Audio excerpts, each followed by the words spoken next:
అబద్ధాలకు బట్టలు తొడిగితే బీఆర్ఎస్ నేతలు అవుతారంటూ అసెంబ్లీలో ఘాటు వ్యాఖ్యలు చేశారు బీజేపీ ఎమ్మెల్యే పాలవాయి హరీష్. కాళేశ్వరంపై జరిగిన చర్చలో ఆయన పాల్గొన్నారు. కమిషన్ల కోసం బరేజీలు నిర్మించి డ్యాంలు వాడుకుని కూలిపోవడానికి కారకులయ్యారని విమర్శించారు.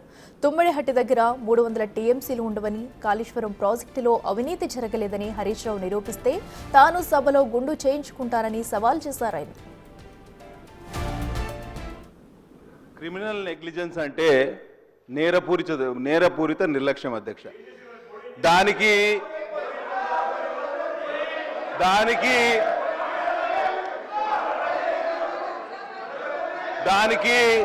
మారు పేరు ఈ బీఆర్ఎస్ నాయకుల అధ్యక్ష.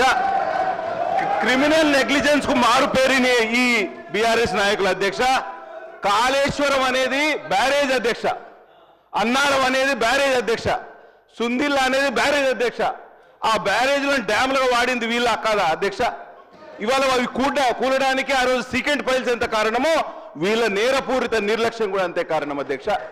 ఇవాళ 3 బ్యారేజ్లు ఇవాళ నీటిని నిల్వ చేయలేక ఇవాళ ప్రత్యామ్నాయం కోసం వెతుక్కోవాల్సిన పరిస్థితి ఎందుకు వచ్చింది ఒకసారి అధ్యయనం చేయాల్సిన అవసరం ఉంది అధ్యక్ష.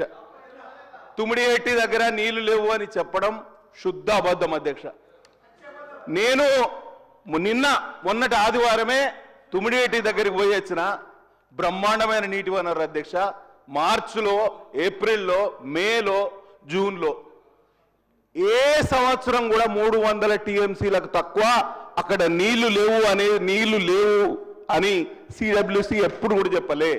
అంటే ప్రతి సంవత్సరం 300 టీఎంసీల కన్నా ఎక్కువ నీళ్లే ఉన్నాయి తుమ్మిడిహట్టి దగ్గర అనే పదే ఒక సంవత్సరం అయితే వరద వచ్చిన సంవత్సరం 3000 టీఎంసీలు ఉండే అధ్యక్ష. అక్కడ అబద్ధాలకు మోసాలకు బట్టలు వేస్తే ఈ బీఆర్ఎస్ నాయకులు అవుతారు అధ్యక్ష.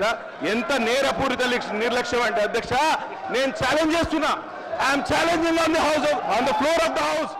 ఒకవేళ మీరు నిజమని ప్రూవ్ చేస్తే ఇదే నిండు హౌస్ లో నేను నేలకు భూమికి నేను ముక్కు రాస్తా అధ్యక్ష.